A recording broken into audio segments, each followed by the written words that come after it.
What's going on, my brother? How you? Oh, man. Yo, it's Groove here? Happy birthday. Yeah. Happy birthday to you. Woo! Happy birthday to you. Woo! Happy birthday. It's fabulous. The only nigga that got the name that I want. It ain't get happy birthday to you. Thank you, my brother. Yeah. Let's take a shot for that, bro. The one thing I've been No, you got questions?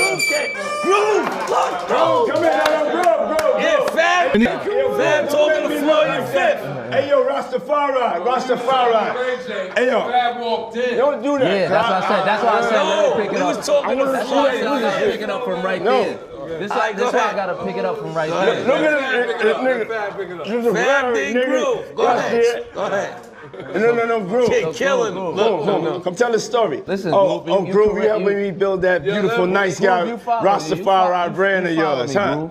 I come see you, in, man. I'm walking in at that hallway right there. Bag at Mr. Lee. Yeah, I love this drink. Where you put my Chance with you. I bag like at? when you like this, Daddy. Yeah, where you put my bag Daddy, at, I like Mr. when Lee? you It's scrambling right and here. scraping for shit. No, I got I notes like and that. shit. You know, I'll be practicing. I got Yeah, notes there you and go. shit. Got your notes? Okay, yeah, I'm not gonna go with that one. Make a That wish. one. Just blow it out. It's your birthday every day. Every day's your birthday on Drink Champs, goddammit. I'm in. The recent surfacing of footage that seemingly shows a tense altercation between 50 Cent and Meek Mill has sent shockwaves through the hip-hop world. The clip, which appeared online, appears to capture a fiery exchange where Meek warns 50 Cent against leaking private details. This incident has ignited widespread speculation, raising questions about loyalty, trust, and the deeper dynamics within the music industry. 50 Cent, born Curtis Jackson, is a well-known rapper, actor, and businessman, famous for his bold persona and iconic tracks like In Da Club and Candy Shop. Over the years, he has established himself as a major figure in both the music and business arenas. You wrote for Diddy at one point, right? Yeah. Yeah, I wrote a couple records. Yeah, it was a couple records. I don't really remember the exact records though. How did they come about, though, him reaching out to you for you to write for him? I did that early in my career. When I first signed with Rockefeller from Puff, and me, him, and Nas was going to do a record together. Then I wound up staying at the studio doing a couple records. That's news to me, man. So he was trying to sign you to Bad Boy. Yeah. Yeah. That's news right there, yo. I could have been that Bad Boy. I could have been to Rockefeller. I ain't signed no contract yet, but it was already done. When you look back in hindsight, do you regret it? Being signed to Rockefeller? Yeah. Hell no. No, I don't regret that at all.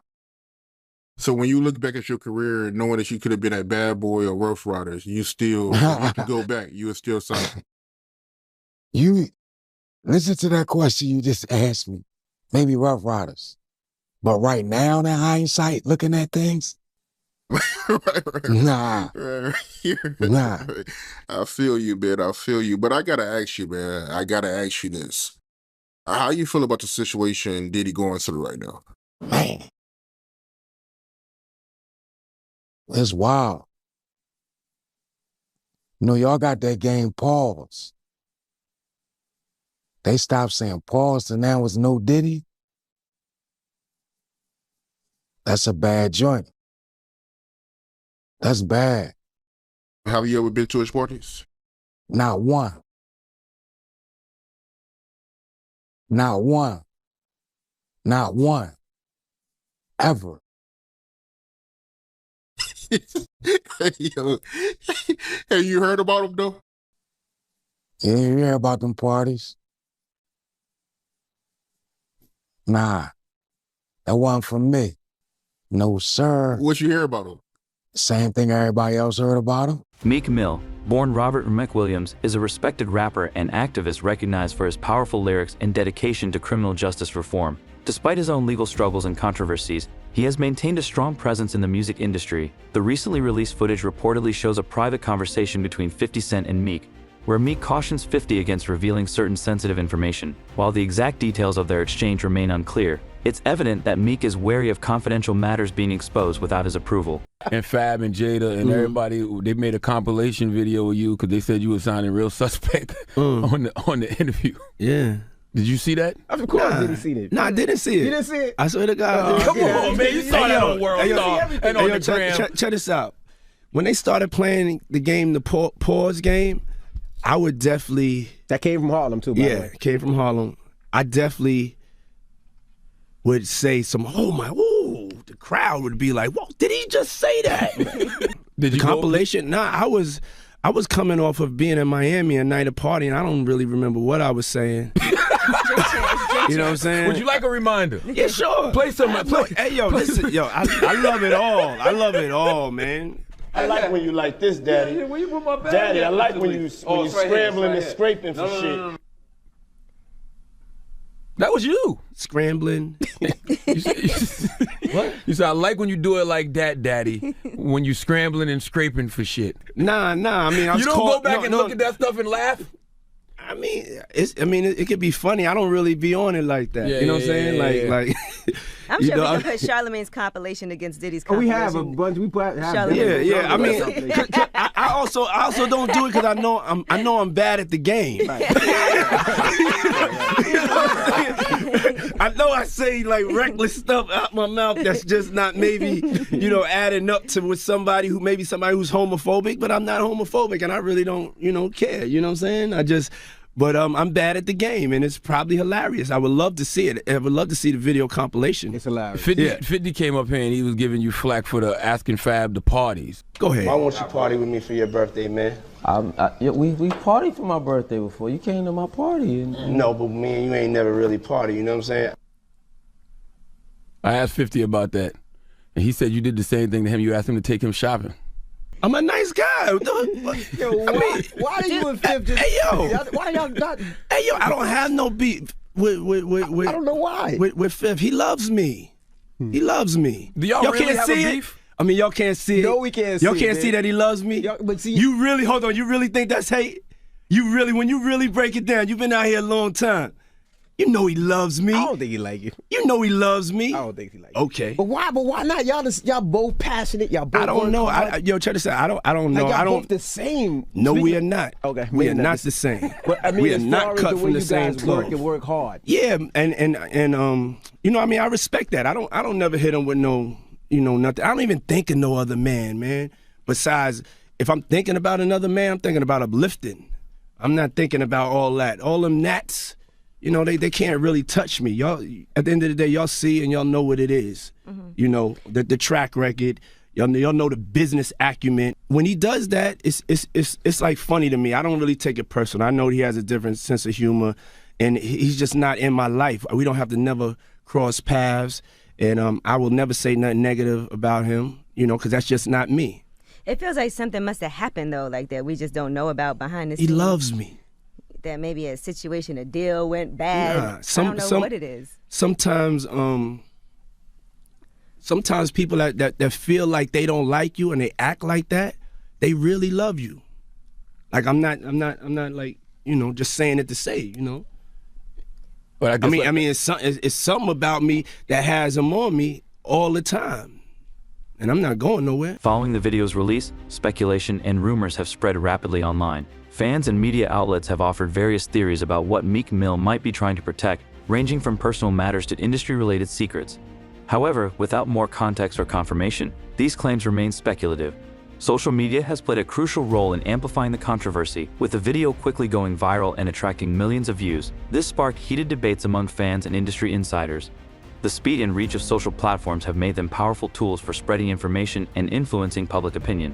Both 50 Cent and Meek Mill have stayed mostly silent about the incident. While neither has confirmed the footage's authenticity, both artists have posted cryptic messages on social media, fueling even more speculation. Their lack of comment has only heightened public intrigue and attention. Yeah, I can't wait to check them shows out, but I want to backtrack to a comment you told me earlier that caught my attention.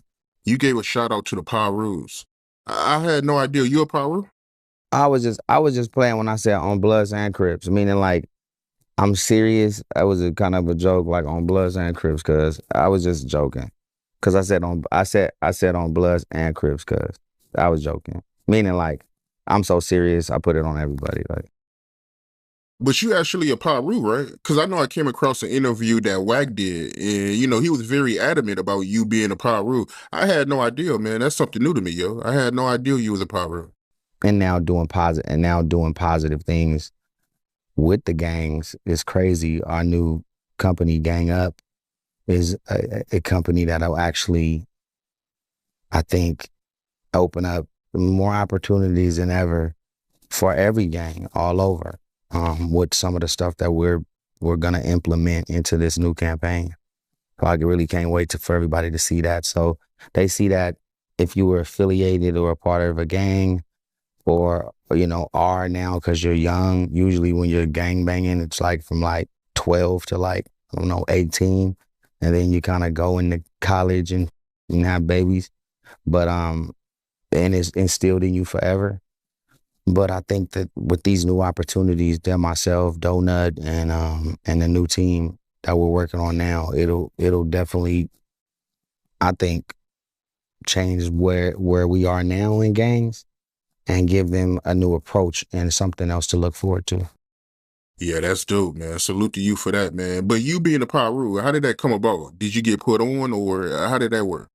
My neighborhood was Paru's, which is that part of Ray J and part of my world, again, is very small in a sense of, if you're from out here, then you know what's up. If you're from anywhere else, you might be like, what the you get what I'm saying? And so it's a definitely a LA thing. Shout out to the Paru, shout out to the Blood, shout out to the Crips, shout out to the North Side, South Side, all my SA homies, for sure. Shout out to all the gangs. Absolutely, man. Shout out to you for that. You know what I ain't know, man? I had no idea that you and Snoop, y'all was cousins. Yeah, Snoop, my cousin. We all from Mississippi. Everybody is from anywhere from Greenwood, Jackson, Macomb, and everywhere else up this block. We all been related. And it hasn't been a super duper public thing over time, but I think it's getting more popular now. But my granddaddy used to take Daz and Snoop's either mom or mom's sister or cousins to school way back before we was born. Like it stretches far back before us. So did you know the whole time that you and Snoop was cousins, or did you find out after both of y'all was famous? Nah, hell nah. Snoop used to come pick me up, Snoop and Daz, when I was real, when like Brandy had her first album popping. I used to lie to Pops and tell him I'm about to do my homework somewhere down the street. Snoop and Daz used to pick me up, used to hide under the seat, used to take me to Can-Am every day. Yeah, this shit been going on for a hell of a long time. If the leaked footage genuinely captures a private exchange between 50 Cent and Meek Mill, it raises significant legal concerns regarding privacy and consent.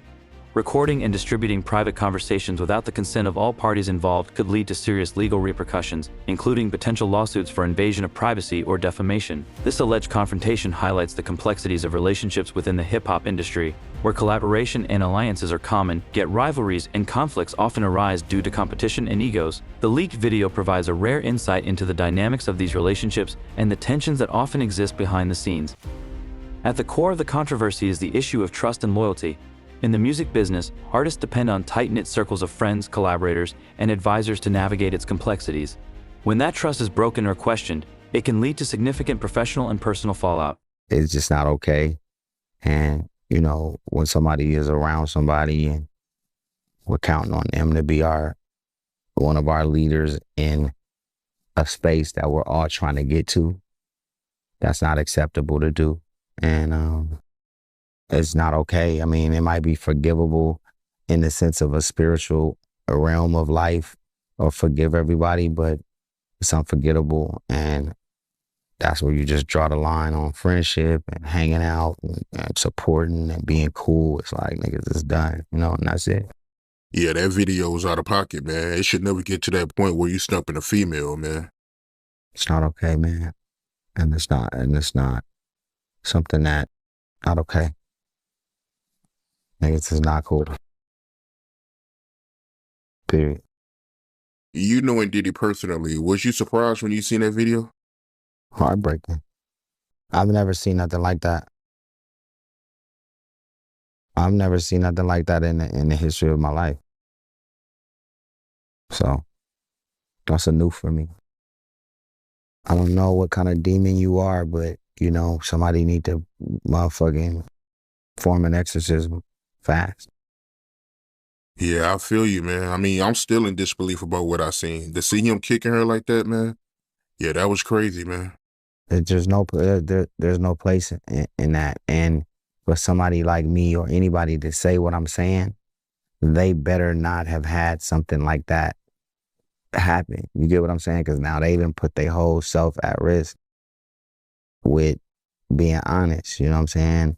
It's like people watch these reality shows and you see certain people arguing and shit get a little tense, right, on reality. But there's a certain level of where you don't go. It just doesn't. You can't compare this of, you know, a back and forth verbal, whatever it is, in a sense of having a disagreement, right? And even getting too loud at this point is not even okay. But that is way on another page of somebody yelling or screaming. That's not humane. You know, life in this industry goes on without certain people because their membership club is revoked. Their membership in the club is revoked. It's over. So you don't have room to make mistakes like that in the big club. You can't do that. You can't. It's inexcusable. What you mean by that when you say his membership is revoked? The people on your invitation list. That club. The people that throw a party tomorrow or a foundation for be anything. Anything that has substance to it, right? It's no longer available for certain people to be invited to. The leaked footage also sheds light on the power dynamics at play within the music industry. In an environment where information is a valuable asset, having leverage can be the key to success or failure. Artists, managers, and executives often use their influence strategically to negotiate deals, resolve conflicts, or secure competitive advantages. For high-profile figures like 50 Cent and Meek Mill, managing their public image is essential to maintaining their careers. Controversies and scandals can damage reputations, alienate fans, and impact album sales, endorsements, and touring opportunities. In response to the leaked footage, both artists are likely to take steps to control the narrative and protect their brand. When it comes to Biggie's murder, do you think Diddy should be held accountable?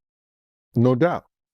I didn't think that way, you know, because I too was traumatized in a way, to be totally honest. When you pull somebody out the car and they done pissed and they done shit on themselves and you know you got that dead weight in your hand and you got to sit down there and tell this man mother, you know, what you heard, what you saw after this dude that lied to his mother. That's trauma, bro. I don't care how hard you is. And Biggie ain't the only dude that I've seen. He's the only one that I had to grab in my hands and carry and help put him on a gurney, a stretcher.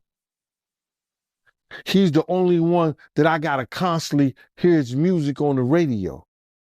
He's the only one that I can't get Miss Wallace out of my mind when she grabbed both of my hands and said, I don't want to hear no more, with tears in her eyes, man.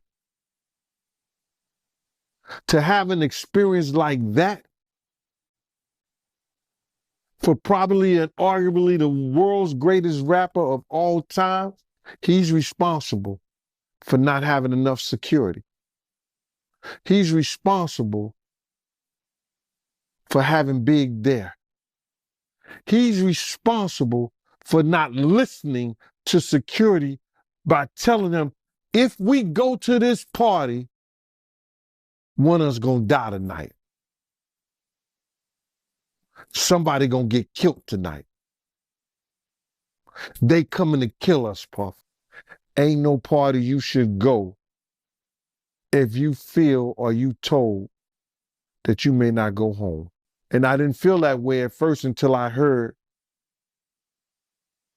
is said on another YouTube show when Clark Kent said that Big told him the only reason he was going to that party. As the controversy surrounding the leaked footage begins to calm, important lessons emerge for both artists and fans. For artists, maintaining transparency, clear communication, and integrity in their interactions is crucial for earning trust and building credibility. For fans, it's a reminder to approach celebrity rumors and gossip with skepticism, as not everything is as it appears. The leaked footage has sparked discussions not only about 50 Cent and Meek Mill, but also about the broader culture of hip-hop. It highlights the drama and intrigue that often define the music industry, adding another layer to the ongoing narrative of hip-hop's evolution. While the details of the incident remain unclear, the fallout has raised significant questions about trust, loyalty, and power dynamics within the music business. As the situation continues to unfold, it serves as a reminder of the challenges and complexities artists face in navigating the often unpredictable landscape of fame and success. And Puff set it up for them to go. And you said when you got Biggie out the car, he was what? My man, he had urinated and he had shit on himself. Wow, man. So with all that being said, what do you think should happen to Diddy for Biggie murder? Like I said, I'm not the judge, I'm not the jury. I think that way back then, because of Arista Records and Bad Boy, knowing that there was threats, and you heard Puff lie a couple of times in the past. I didn't know, nobody told us, we was just young, you knew. And then he put his boys, Mark Pitts and Wayne Barrow, right over there in Miss Waller's ear. Whereas that she should have been filing a lawsuit against Clyde Davis and Arista and Bad Boy Records for the death of her son. Because they did not have the proper security for the Notorious Big. In the height of what was determined the East Coast, West Coast war in hip hop. God got to decide that, bro. Wow. Is there any charges they can put on Diddy for Biggie's murder? No, they don't. They know, LAPD know who killed Big. They made a deal that those records will never be released in our time. We'll all be gone. All the people who was probably around there is 50 years. They sealed those records for 50 years. And then if they still seal them, and the 50 years come up and the 50 years come time, that don't mean they got to release the records. Look what they did to John F. Kennedy. His files. The 50 years was up.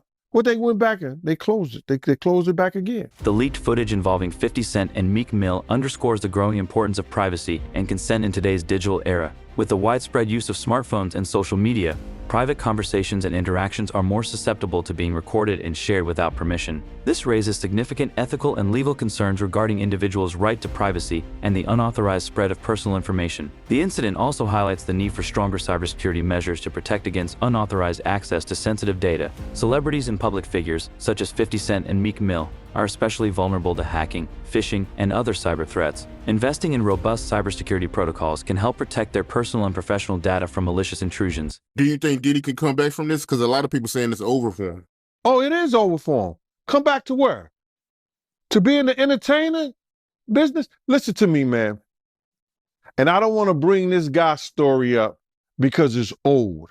And I know he's trying to live past it. But I'm going to bring it up anyway. And he did what he did on that elevator. He ain't played one football game after that.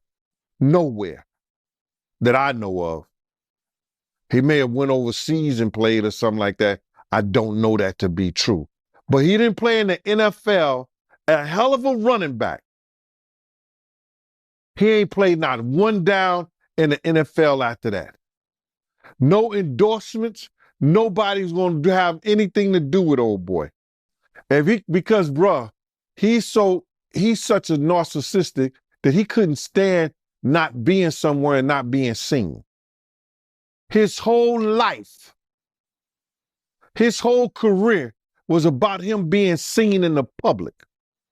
It was about him, you know, taking everybody else's dreams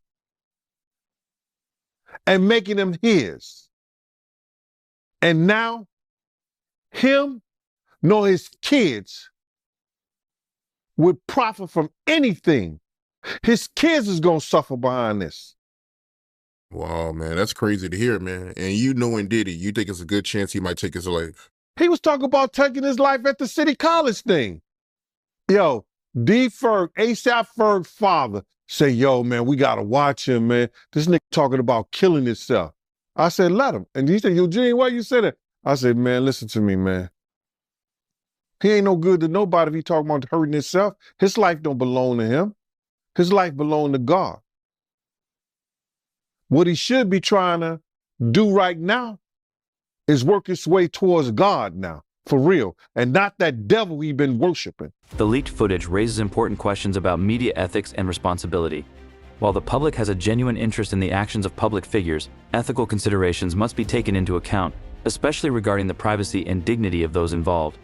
Media outlets have a responsibility to exercise caution and restraint when covering sensitive or private issues, ensuring they minimize harm and adhere to ethical standards in their reporting. That those people got him believing, you understand, that's the true God.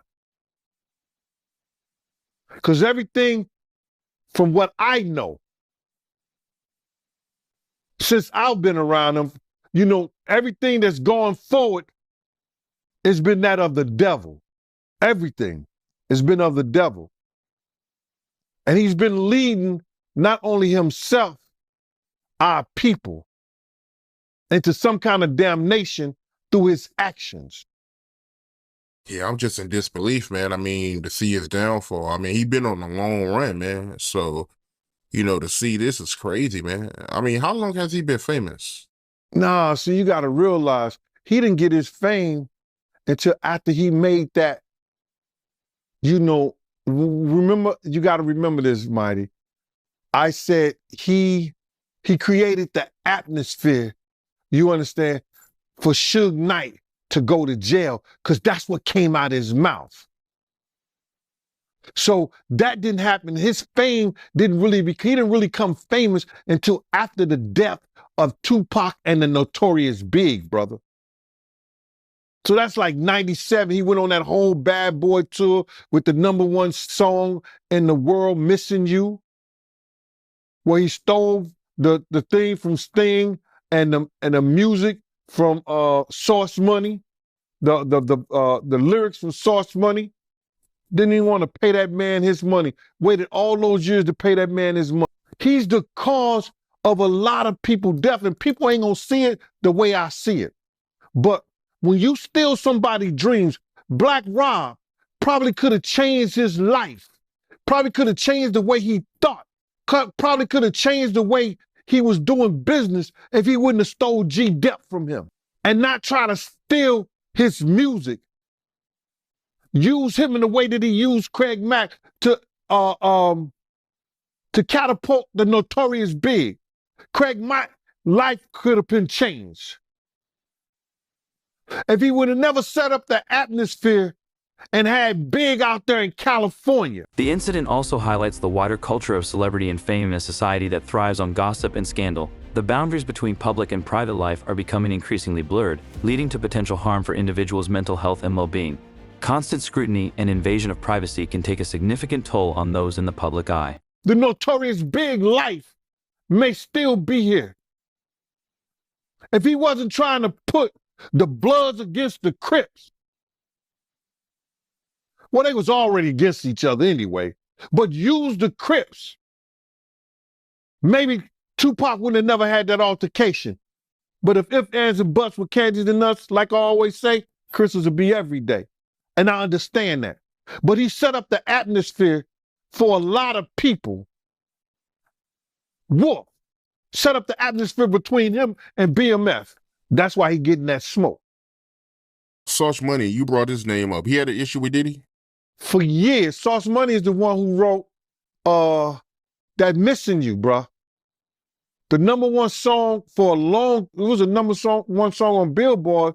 I think he did more more than Elvis or anybody. Probably Whitney Houston. But Whitney Houston's the only one did like Triple Diamond or something. But that Sauce Money was like the #1 song, and that's what catapulted him into stardom. He didn't pay Sauce Money for years. For years. And Sauce Money wouldn't say this, but I know this to be true. He did a diss song on Puff. Sent it to Jay-Z. Jay-Z called Puff and said, yo, my man, you don't want that diss song to come out about you. And that was, but that could have been about 8 to 10 years after that shit came out. You know how much money he made and show money and everything he did on that? It's crazy. But the only person who was getting paid off that was Sting.